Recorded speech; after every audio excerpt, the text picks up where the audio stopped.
Mi nuera me llamó el viejo miserable en la cena de su boda. Dijo, un brindis por ese viejo miserable que siempre intenta impresionarme. Sonreí y me levanté de inmediato para irme de la cena. 2 días después, mi hijo me llamó, suplicando. Lo que ocurrió fue bastante increíble. Siempre creí que si trabajaba duro, me mantenía honesto y amaba a mi familia con fiereza, el mundo me devolvería esa deuda con paz en mi vejez. Me llamo Raymond y pasé 35 años como ingeniero estructural. Más vigas de acero y concreto de las que la mayoría de los hombres podría contar. Nunca fui ostentoso. Nunca ansié poder o reconocimiento. Solo quería construir algo que durara. Y lo hice. Ladrillo por ladrillo. Un hogar con un porche amplio, un jardín inclinado y tablones crujientes que resonaban con risas e historia. Después de que mi esposa falleció, esa casa se sintió como una catedral vacía. Cada habitación resonaba con su ausencia, pero no podía obligarme a venderla. Así que cuando mi hijo David se comprometió con Melissa, se sintió casi divino, como si la casa pudiera respirar de nuevo. Les dije que quería que la tuvieran, no alquilada, no prestada. La firmé a su nombre, así de simple. Lo llamé un regalo generacional. Un nuevo comienzo en un lugar construido con manos callosas y buenas intenciones. La primera vez que conocí a Melissa, noté sus ojos calculadores. Era lo suficientemente cortés en la superficie, pero se movía como alguien que audicionaba para un papel que ya creía merecer. Aún así, sonreí. David la amaba, y él siempre había sido un buen hijo. Tranquilo, reflexivo, más artista que matemático, pero estable a su manera. Me dijo que ella lo mantenía con los pies en la tierra, así que no dije nada cuando hacía pequeños comentarios sobre el papel tapiz anticuado, sobre mis adorables sillitas de jardín, o incluso sobre mis estanterías polvorientas. Me repetí que eran nervios. Los jóvenes tenían gustos diferentes. No iba a ser de esos padres que se metían en cada decisión. Quería que construyeran una vida y mantenerme lo suficientemente cerca para ayudar si tropezaban. Ese fue mi error. No entendí entonces que algunas personas solo interpretan la bondad como moneda para explotar. El día de la boda estuvo nublado pero cálido. Ese tipo de tarde que ya se siente envuelta en nostalgia antes de terminar. Hicieron una ceremonia pequeña en el patio trasero, íntima y de buen gusto. Incluso pagué la mitad, aunque nunca me lo pidieron. Yo lo ofrecí, esa era mi manera. Melissa apenas reconoció el gesto. Pasaba a mi lado con besos al aire y calidez fingida, como si yo fuera un adorno más que un participante, pero mantuve mi paciencia. Llevé la corbata favorita de mi difunta esposa. Me puse de pie cuando me lo pidieron. Sonreí para las fotos. Brindé en silencio desde un costado, sabiendo lo sentimental que podía volverme. No quería hacer que ese día se tratara de mí. No fue hasta la cena, después del pastel y el baile, cuando realmente los vi por quienes eran, quién era ella y en qué estaba él dispuesto a convertirse por ella. Estábamos todos sentados en el área techada, con luces colgando de las vigas, las risas elevándose sobre la música suave. Melissa ya había bebido demasiado champán, tenía las mejillas enrojecidas y la voz lo bastante alta como para llamar la atención. Se levantó, copa en mano, tambaleándose un poco mientras golpeaba con un tenedor el borde. «Solo quiero agradecerles a todos», dijo riendo. «Especialmente al papá de David por siempre esforzarse tanto en impresionarme». La gente rió de manera incómoda. Luego agregó más fuerte. «En serio, un brindis por ese viejo miserable que nunca logró descifrarme». Sus amigas estallaron en carcajadas. Incluso David esbozó una sonrisa, con los ojos fijos en su servilleta. Sentí cómo se me apretaba el pecho. Recuerdo el momento exacto en que sus palabras se registraron como una aguja atravesando tela suave. Las risas, las copas chocando, y mi hijo, en silencio. No me inmuté. No hablé. Esbocé una leve sonrisa, me levanté de mi asiento, asentí sin mirar a nadie en particular, y me marché. Sin escenas, sin portazos, solo una salida silenciosa. Al menos mi dignidad se mantuvo intacta. El trayecto a casa duraba apenas 15 minutos, pero se sintió como cruzar un continente. No lloré, no me enfurecí. Solo repetía en mi cabeza una y otra vez. Viejo miserable, siempre intentando impresionar. Como si mis gestos de buena voluntad hubieran sido patéticos, como si todo lo que había dado no fuera más que una actuación desesperada. Entonces lo entendí. Nunca quisieron la casa. Querían la propiedad. Querían la seguridad de mi pasado sin la carga de respetarlo. Melissa nunca me vio como familia. Me vio como un obstáculo, una reliquia vieja que estorbaba en la vida pulcra que quería. ¿Y David? Él tuvo una elección. En ese momento, eligió su risa en lugar de mi presencia. Eligió el silencio en lugar de la solidaridad. Esa traición fue más fuerte que cualquier insulto. Pasé los siguientes 2 días en silencio. Apagué el teléfono, ignoré el timbre. Me senté en la mesa de la cocina con un bloc amarillo y un bolígrafo y enumeré todo lo que había hecho por ellos en los últimos 3 años. Cada regalo económico, cada rescate de emergencia, cada favor. No por rencor, sino por claridad. Necesitaba verlo escrito. Luego hice una llamada a mi abogado. La casa, aunque regalada de corazón, nunca había sido transferida formalmente. Yo seguía teniendo la escritura. Ese fue mi descuido, y ahora, mi salvación. Le dije que quería ponerla en venta de inmediato. Sin demora, sin explicación. Me preguntó una vez si estaba seguro. Respondí, más que seguro. Porque por primera vez en mi vida no me sentía padre. Me sentía un tonto que confundió provisión con propósito. Esa casa significaba algo para mí. Era la última pieza viva de mi vida. Imaginaba nietos jugando en sus pasillos, cenas de domingo llenas de charla y anécdotas. En cambio, la había entregado a personas que la despreciaban, que me despreciaban. Y aquel brindis no fue solo una broma, fue una declaración, una revelación. Yo no era parte de su futuro. Era una nota al pie que toleraban por lo que podía dar. Y una vez que lo di, fui desechable. Así que hice lo único que no esperaban. Me volví escaso. Y luego, necesario de nuevo. No por venganza, sino por respeto propio. Si tenía que ser el villano en su historia, que así fuera. Pero prefería ser un villano con columna vertebral que un padre que siempre pone la otra mejilla solo para ser invitado al próximo insulto. No respondí a la primera llamada de David ni a la segunda. Cuando envió un mensaje que decía simplemente «¿Podemos hablar?», lo miré durante 1 hora sin contestar. No porque no tuviera nada que decir, sino porque tenía demasiado. Rabia mezclada con dolor. Y debajo de ambos, una comprensión hueca. Las cosas nunca volverían a ser como antes.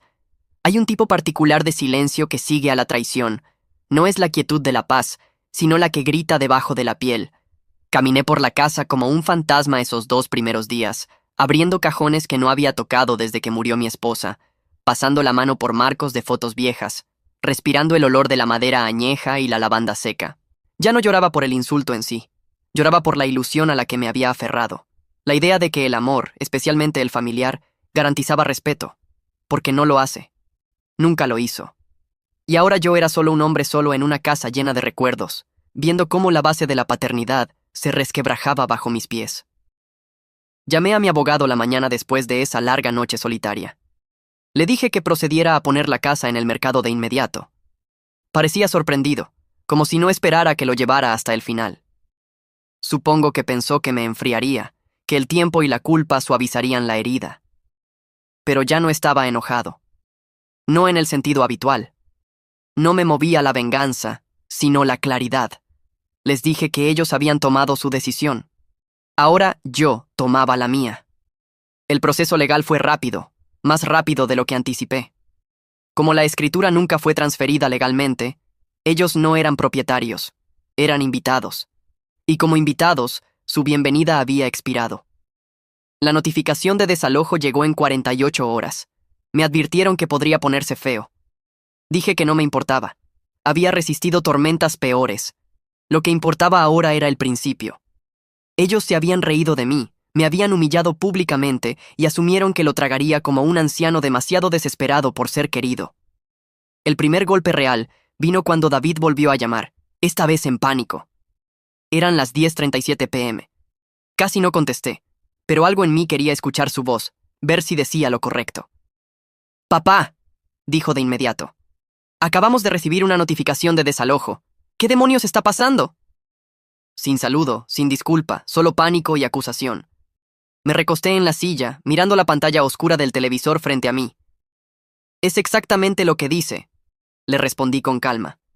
«Tienen 30 días para desalojar». Hubo una pausa al otro lado y luego... «¿Hablas en serio? ¿Vas a hacer esto por una broma?» Melissa estaba borracha. No lo decía en serio. Dejé que esas palabras colgaran en el aire. Podía oír su voz de fondo, chillona y furiosa, preguntando qué había dicho yo. No respondí enseguida. Quería que el silencio le pesara como me pesó a mí. que se asentara en su estómago como plomo frío. Ella me llamó viejo miserable, dije finalmente, con voz firme, delante de todos. Y tú, hijo mío, te reíste. David empezó a balbucear, intentando explicar, minimizar. No fue así, dijo. Solo estábamos bromeando. Era una broma. La gente estaba bebiendo. Vamos, papá. Pero yo no iba a aceptarlo. No, David. Fue una falta de respeto. Y tu silencio fue un acuerdo. No me defendiste. No la pusiste en su lugar. Solo te sentaste ahí como si todo estuviera bien. Podía oír tu respiración agitada. ¿Así que nos echas? ¿Arruinas nuestras vidas porque tu ego salió herido? Fue entonces cuando sentí que algo dentro de mí se rompía, no con furia, sino con determinación. Te di un regalo. Lo convertiste en un arma. Y ahora recupero lo que es mío. ¿Quieres un lugar propio? Encuéntralo. Trabaja por él como lo hice yo, porque en esta casa el respeto no es opcional. Colgó. Sin adiós, sin resolución, solo el sonido de una puerta cerrándose de golpe a través de una línea muerta. Me quedé en la oscuridad después, escuchando el silencio otra vez, pero esta vez no era doloroso. Era necesario, como limpiar una herida para que sane bien. No dormí mucho esa noche, pero tampoco me revolví en la cama.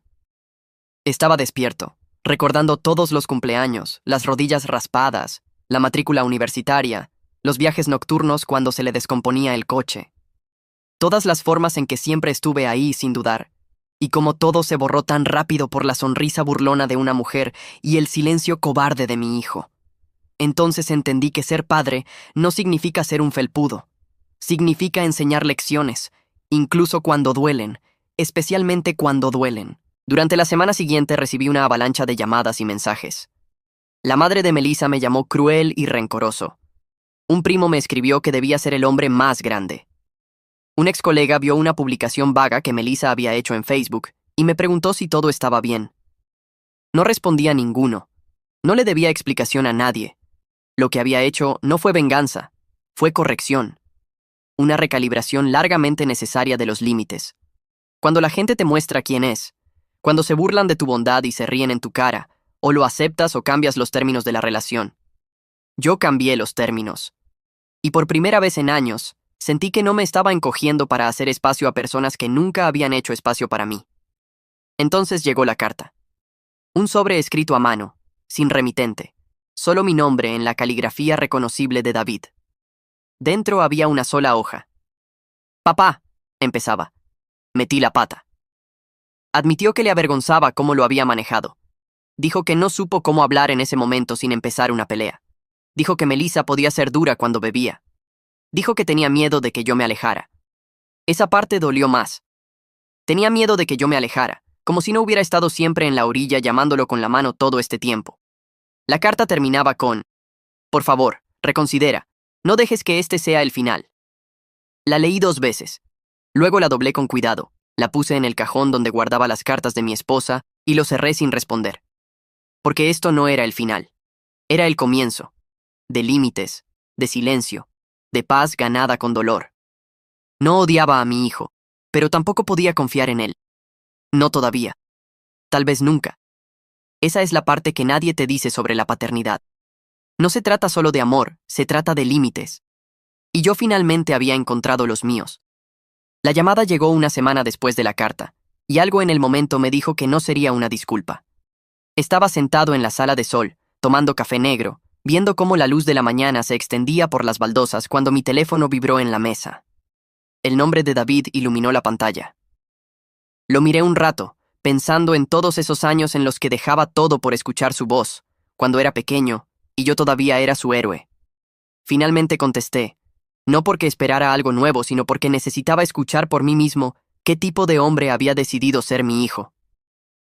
«Papá», empezó con la voz tensa, como alguien que intenta contener la rabia o el arrepentimiento. No podía distinguir cuál. «Tenemos que hablar en persona». Me recosté en la silla, que crujió bajo mi peso. «Dilo ahora. No hay necesidad de gastar gasolina fingiendo que somos algo que no somos». Hubo una pausa larga, de esas que parecen que alguien hojea un mazo de tarjetas con todas las cosas equivocadas que puede decir. «Melissa está embarazada», soltó.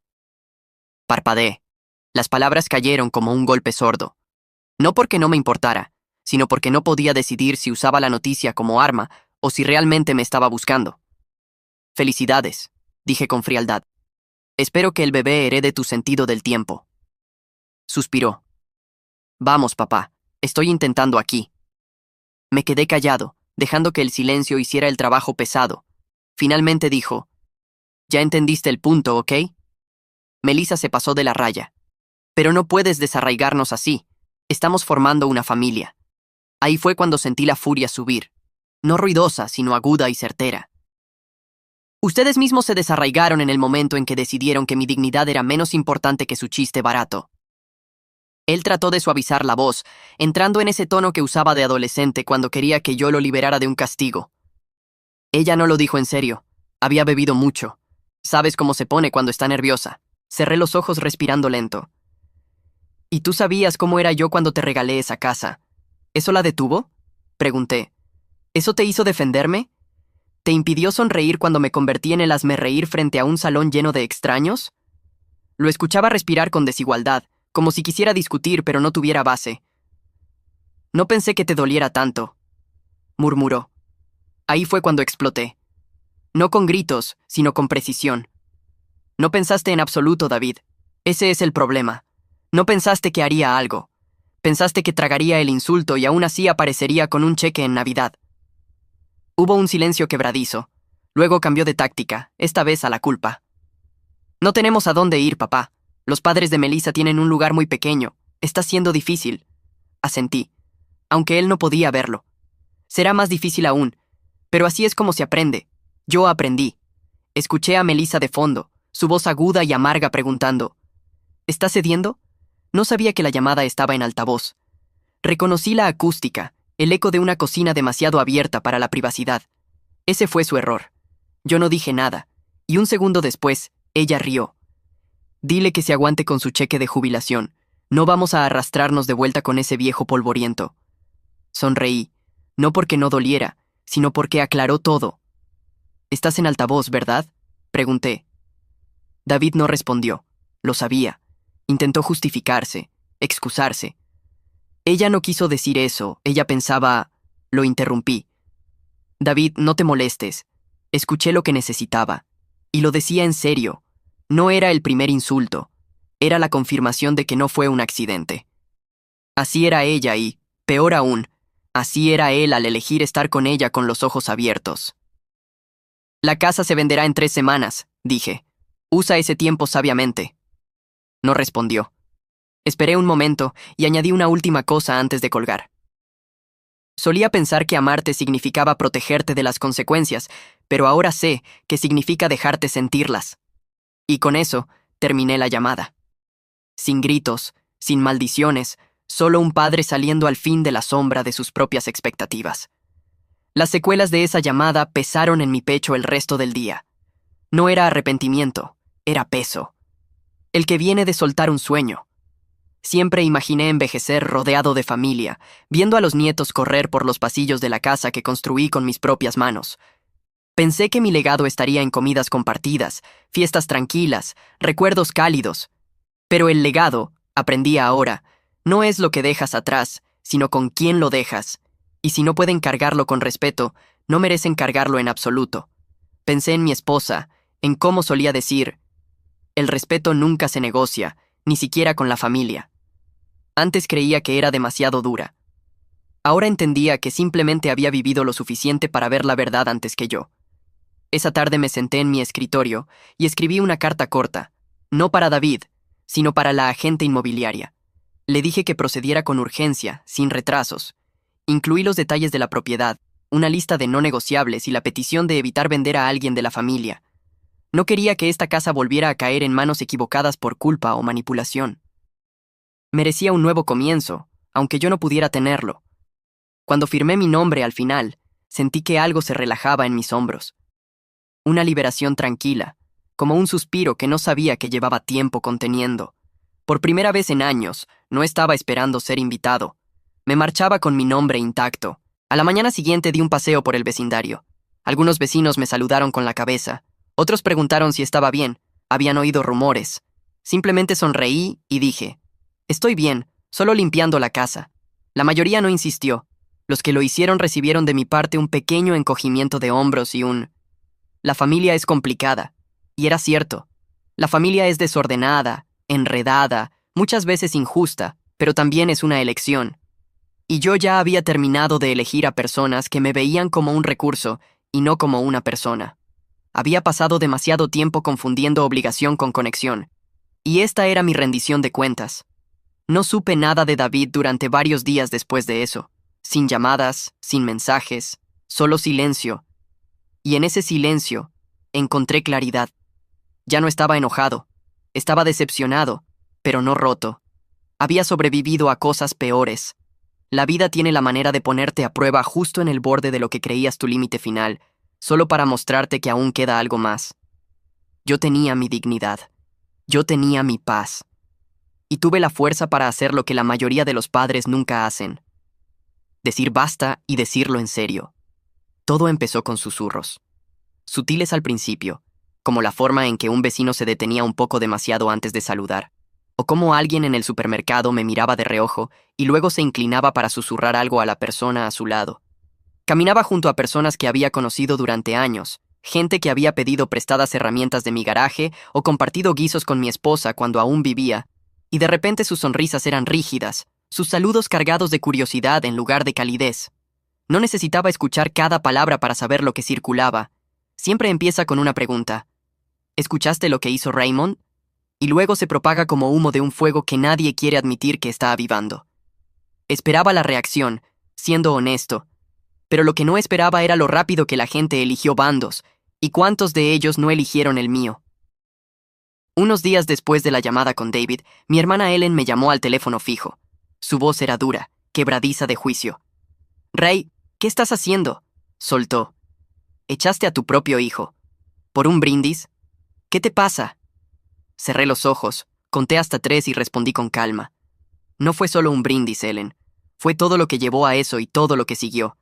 Pero ella no escuchaba. Ya estaba arrodillada en la narrativa que Melissa seguramente le había contado. «Van a tener un bebé, por el amor de Dios. Los estás echando a la calle mientras ella está embarazada». La forma en que lo dijo, echándolos a la calle, como si hubiera tirado sus maletas a la acera bajo la lluvia, me revolvió el estómago. «Nunca tuvieron derecho a esa casa», respondí. «Fue un regalo que despreciaron». Silencio de su parte, y luego, más fría. «Has cambiado». Ese comentario pesó más de lo que admitiría. «Has cambiado». Como si se supusiera que debía permanecer estático, infinitamente generoso, la vieja mula confiable a la que todos podían cargar sus desastres. Pero quizá sí había cambiado. Quizá el duelo había desgastado las partes de mí que antes toleraban la falta de respeto en nombre de la familia. Quizá perder a mi esposa había arrancado la fantasía de que la sangre por sí sola justificaba el perdón. Aún así, dolió, porque siempre había sido el confiable, el pacificador, el que intervino cuando nuestro padre se marchó y nuestra madre se vino abajo. Yo había criado a Ellen más de lo que le gustaba admitir, y ahora me hablaba como si fuera un extraño frío y desalmado que había perdido el rumbo. Pero no estaba perdido. Estaba acabado. El verdadero golpe llegó 2 días después, cuando mi sobrino Ryan, el hijo de Ellen, me envió un mensaje con una captura de pantalla de Facebook. Melissa había publicado una foto en blanco y negro de su boda, con un pie de foto dramático y largo.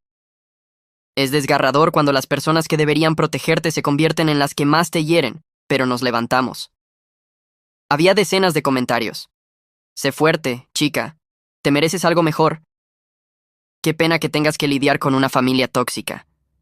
Uno incluso escribió: «Cortar el peso muerto es autocuidado».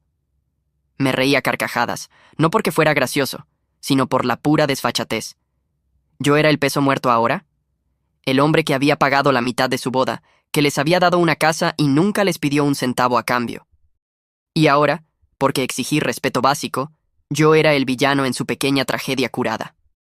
Ryan había añadido una sola frase bajo la captura. «Solo para que sepas lo que está diciendo». Sin juicios, sin tomar partido, solo información. Lo aprecié más de lo que podía expresar. Esa misma tarde, me llamó. «Tío Ray, solo quería decirte que no estoy de acuerdo con lo que están haciendo. Sé qué tipo de hombre eres». Eso casi me rompió. En medio de todo el ruido, el juicio y las publicaciones cargadas de autojusticia, alguien todavía recordaba. Alguien todavía me veía. Gracias, Ryan, dije, con la voz quebrada. No esperaba que nadie estuviera de mi lado. Él guardó silencio un momento y luego dijo: a veces, los que ven la verdad no son los más ruidosos. Esa frase se quedó conmigo durante días, pero las repercusiones siguieron expandiéndose. Me invitaban cada año a la fiesta del vecindario que solía ayudar a organizar. Esta vez, la invitación nunca llegó. Sabía mejor que preguntar por qué. Un amigo en común me dijo más tarde que Melissa había hablado con el anfitrión y le dijo que no se sentiría segura si yo estaba allí. No se sentiría segura. Esa frase, afilada como vidrio, me hizo apretar la mandíbula tan fuerte que pensé que mis muelas se partirían. La seguridad no tenía nada que ver con eso. Era manipulación disfrazada en el lenguaje de la victimización. No solo me pintaba como amargado o irrazonable, me estaba marcando como peligroso. Y David, a juzgar por su silencio, lo permitía. Ese fin de semana, conduje hasta la casa por última vez antes de que el agente inmobiliario trajera al fotógrafo. Me paré en la sala vacía, la luz del sol entrando por las mismas ventanas donde David solía presionar sus manitas y dejar huellas. Recordé la Navidad en que olvidamos comprar pilas para su camión de juguete, así que me quedé despierto toda la noche tallando ruedas de madera. Recordé enseñarle a cortar el césped, a afeitarse, a pedir perdón. Estaba allí rodeado por los ecos de todo lo que intenté darle y el silencio ensordecedor de lo que él había tirado. Y susurré, casi para mí mismo: hice todo lo que pude. Al salir, noté algo en el suelo junto a la puerta principal. Un papel doblado había pasado por la ranura del correo. Lo recogí, lo abrí y casi lo dejé caer cuando vi lo que había dentro. Un dibujo con crayón, torpe pero sincero. Un monigote de pie junto a una casa alta con flores debajo. Arriba, en letras grandes, decía: «Te quiero, abuelo». Me temblaron las manos. Melissa tiene una sobrina de 5 años. Yo solía darle galletas con chispas de chocolate y dejarla jugar con la vieja caja de música de mi esposa. Ella solía llamarme abuelo Ray. No la había visto desde la boda, pero ella recordaba. Todavía recordaba. Me quedé mucho tiempo sosteniendo ese dibujo, luchando contra el ardor en mis ojos. Ese pedazo de papel valía más que cualquier disculpa que hubiera recibido hasta ahora, porque venía sin condiciones, sin cálculo. Era puro. Y en ese momento me di cuenta de algo. La historia que ellos contaban sobre mí no importaba tanto como la verdad que yo llevaba conmigo.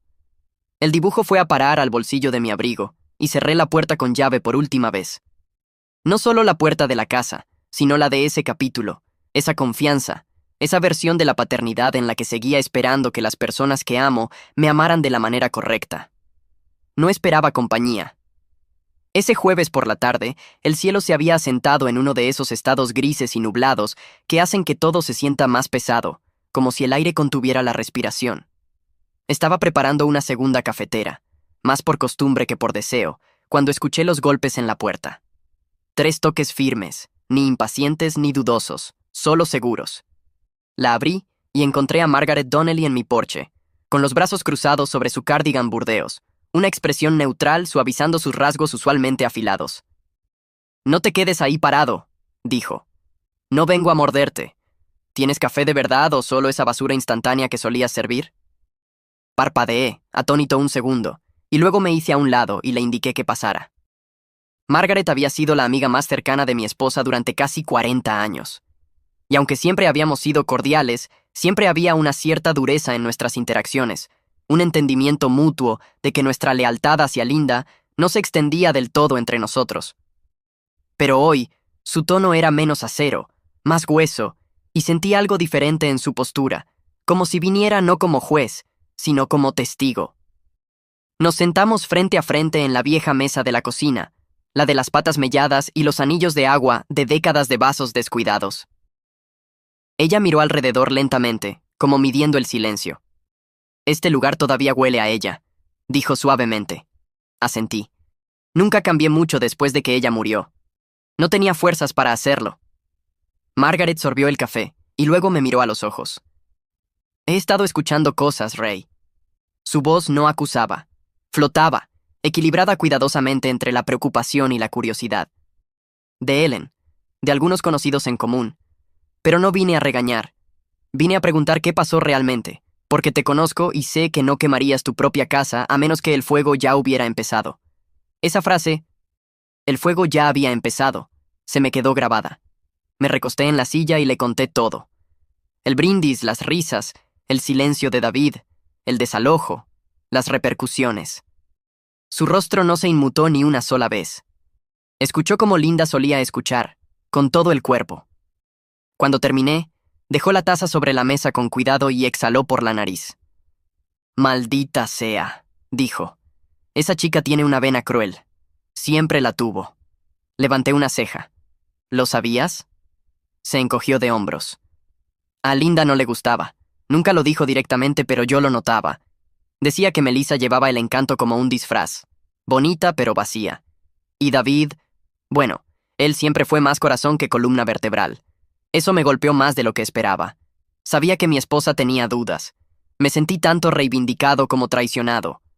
No por ella, sino por los años que pasé pensando que era el único que veía las grietas. Margaret extendió entonces la mano, apoyándola suavemente sobre la mía. «Pero necesito decirte algo que no te gustará, Rey, porque me importas. Tienes razón en sentirte herido, y tienes razón en exigir respeto.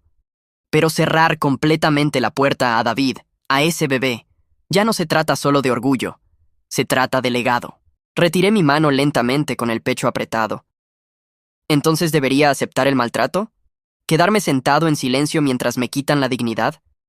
Margaret negó con la cabeza. «No. Pero necesitas preguntarte si este límite que has construido es un muro o un ataúd.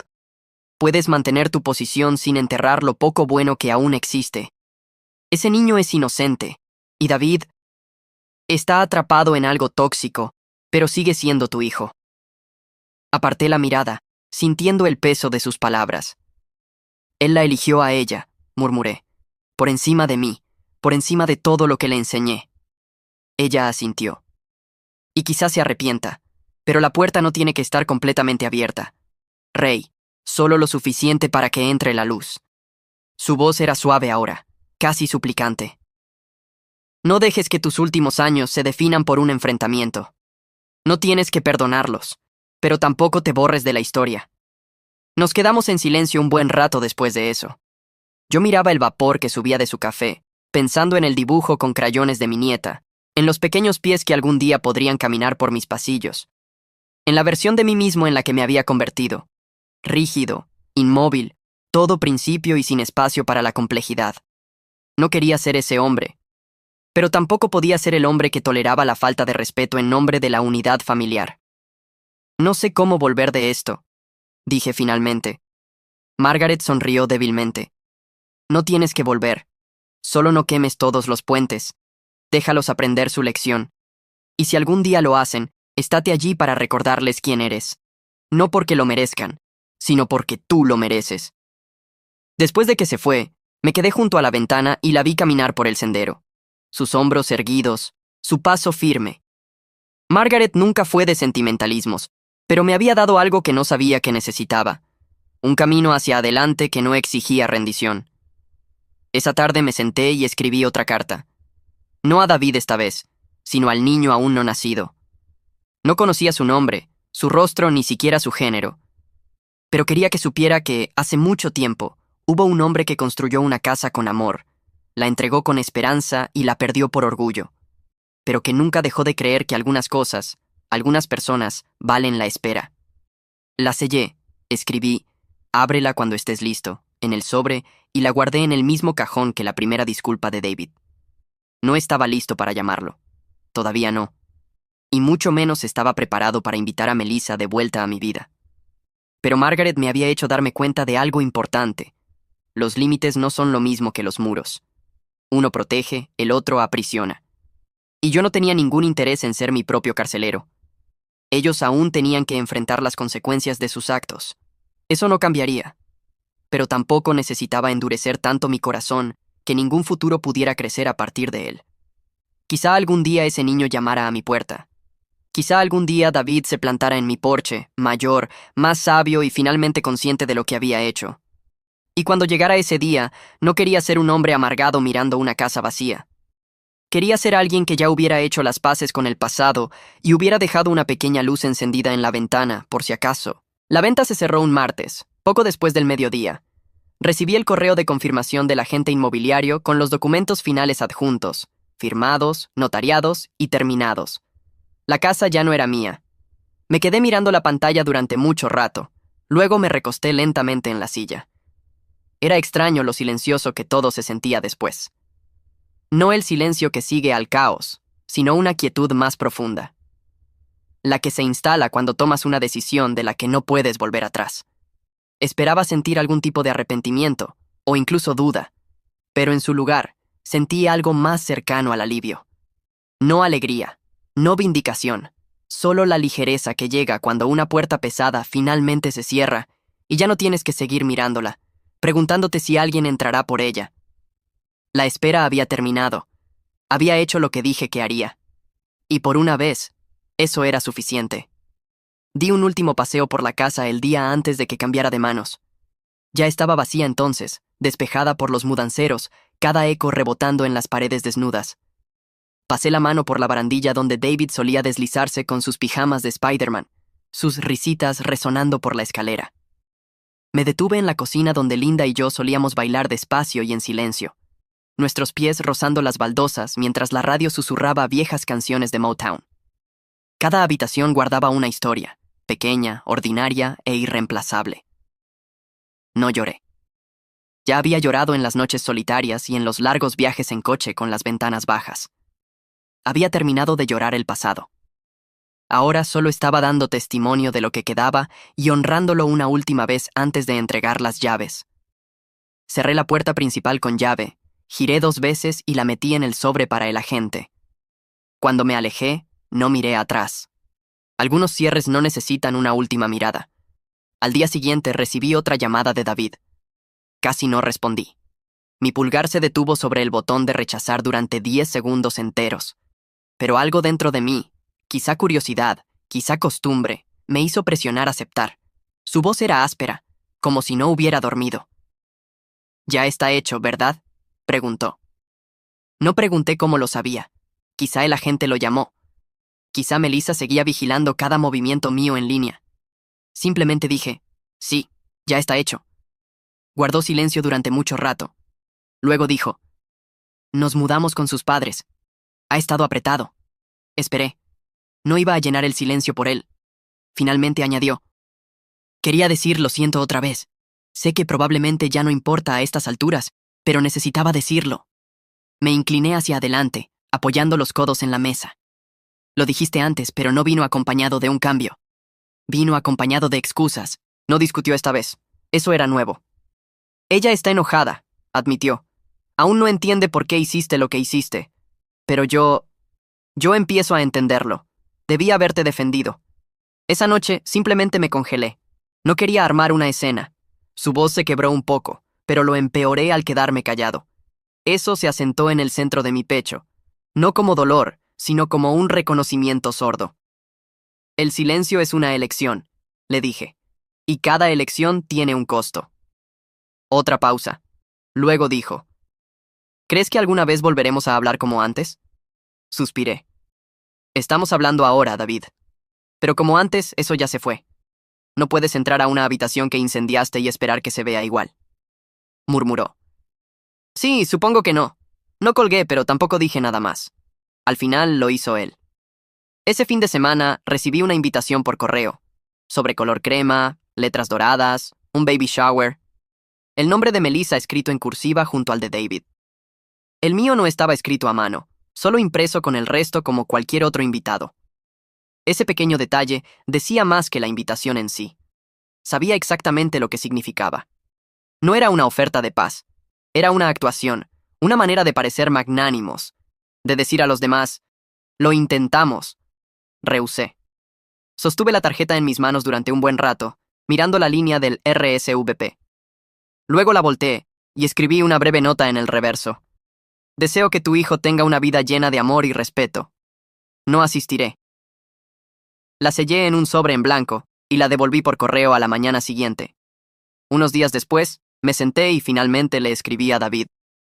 No una carta larga, solo lo suficiente para decir lo que había que decir. Le dije que esperaba que encontrara la fuerza que aún no sabía que tenía. Le dije que la paternidad era más que provisión, era presencia, integridad y proteger a tus hijos de las peores partes de ellos mismos. Le dije que yo estaría aquí, no siempre cerca, pero nunca completamente ausente. Y terminé con una sola frase. Siempre seré tu padre, pero no tu tonto.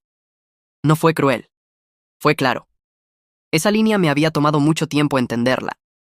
Amar a alguien no significa borrarte a ti mismo para su comodidad. Significa trazar la línea entre el perdón y el consentimiento, y mantenerte en ella incluso cuando te tiemblen las rodillas. En los meses que siguieron, el ruido se apagó. Los chismes se silenciaron. Algunos vecinos volvieron a sus rutinas de charla trivial. Otros se mantuvieron alejados. Eso estaba bien para mí. La paz no necesita multitud. Pasé más tiempo en mi jardín, replantando las viejas rosas de Linda y arreglando el cobertizo. Di largos paseos por la mañana. Dejé que la radio tocara las viejas canciones con las que solíamos bailar y cociné comidas que no había probado en años. La vida no se sentía emocionante, pero sí real, honesta, mía. Y eso era suficiente. Una mañana de principios de primavera, encontré un pequeño sobre en mi puerta. Sin sello, solo una letra que no reconocía. Dentro había un dibujo, otro más, esta vez de un bebé con grandes ojos redondos, sonriendo frente a un sol. Sin palabras, solo la imagen. Sonreí y lo guardé en el mismo cajón con los demás. No cambiaba nada, pero me recordaba que incluso en las historias rotas, todavía hay pequeños y suaves momentos que valen la pena conservar. No todos los gestos tienen que reabrir una puerta. Algunos solo te recuerdan por qué la cerraste. Esa tarde me senté en mi porche, mirando el sol ponerse sobre la calle tranquila, con las manos alrededor de una taza de té, el vapor elevándose lentamente, y por primera vez en mucho tiempo, no me sentí enojado, ni amargado, ni triste. Solo me sentí firme, enraizado en las decisiones que había tomado. Los había amado profundamente, y los había dejado ir por completo. Esa era la línea, el límite, el candado. Y aunque la casa se había ido y la risa era ahora solo un recuerdo, había conservado una cosa, mi respeto propio, y eso bastaba para llevarme adelante.